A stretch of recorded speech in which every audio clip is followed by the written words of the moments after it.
everybody. I'm saying good morning because you're probably going to see this first thing in the morning. This is from today. Today's April 7th. This is from NBC News early today, this morning. As I was waking up, I caught this. 10,000. U.S. deaths top 10,000. Okay. Behind each number, a heartbroken family. Police Sergeant J.J. Smith and wife Gloria were just starting a new life together after his retirement. They died Tragic, days apart. No doubt. The world lost. But this is a lie. Feel sorry, but this is a lie. Okay, 10,000. Interesting.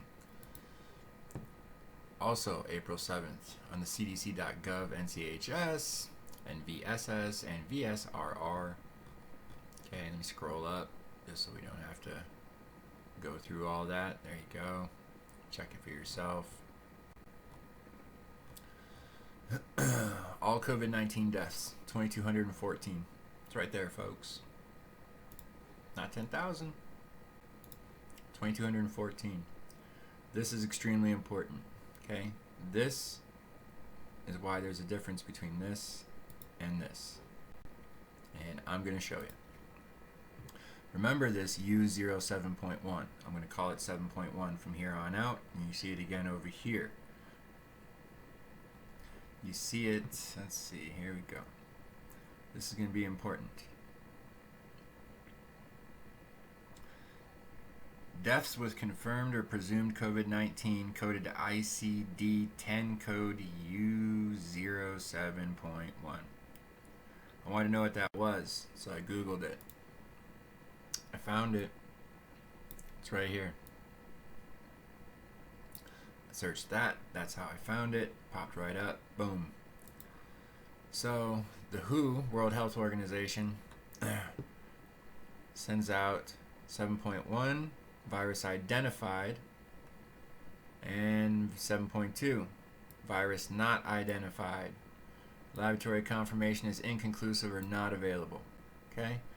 However, you can use 7.1 or 7.2 for mortality coding for cause of death.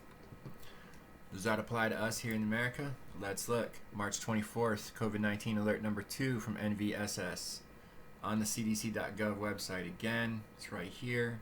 I'm going to stay here for a second, so if you want to copy it down, you can. Pause, go back, whatever.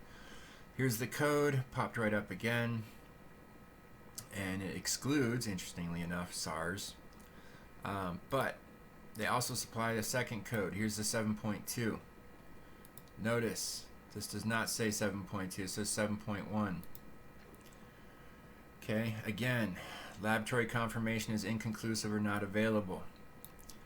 And because laboratory tests are not typically reported on death certificates in the U.S., NCHS is not planning to implement 7.2 for mortality statistics. Scroll down to the bottom where Stephen Schwartz, PhD, the director over here, answers the question, should COVID-19 be reported on death certificate only with confirmed test?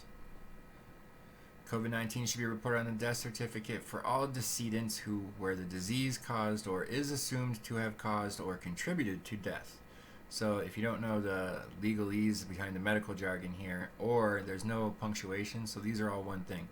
Diseased, caused, or is assumed to have caused. So you can take this part out and substitute, or is assumed to have contributed to the death.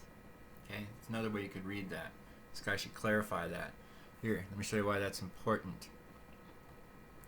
Up here, I tell you they're not going to use it for mortality statistics.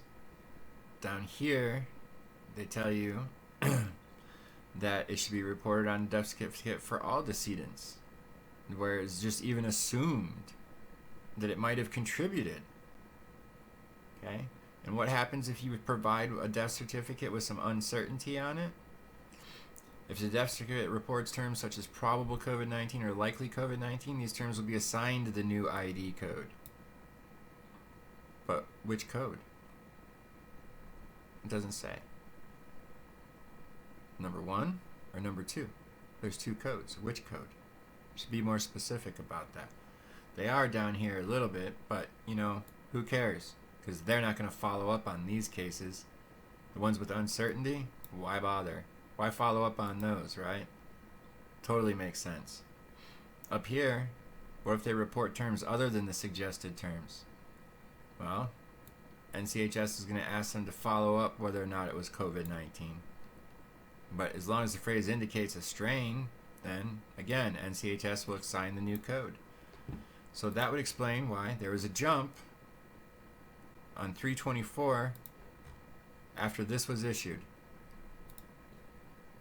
And they started assigning the new code. But when they started doing that, a lot of us noticed something else changed. Over here, the percent of expected deaths is right here. And they show you that it's based on 2017, 2019, a 2-year span. Okay? So all pneumonia deaths. Here's the actual deaths, how many people died during these weeks from pneumonia. Over here, they were 95% accurate, 90% accurate, 93, 94, 92, 88% accurate. A little off right here, 82, a little more off. Whoa, lo and behold, right after 3/24, they dropped down to 67. 1 week later, they're only 25% accurate all of a sudden. Very interesting. Where did all of these go? Where are these other 70%? I mean, these guys were batting great over here, shooting into the 90% projections. That's sweet modeling right there. Great job. I wonder what happened in between here. That's what happened. And now you see numbers like that. Don't buy this bullshit, folks. Ask questions, demand answers. Good luck to you and yours.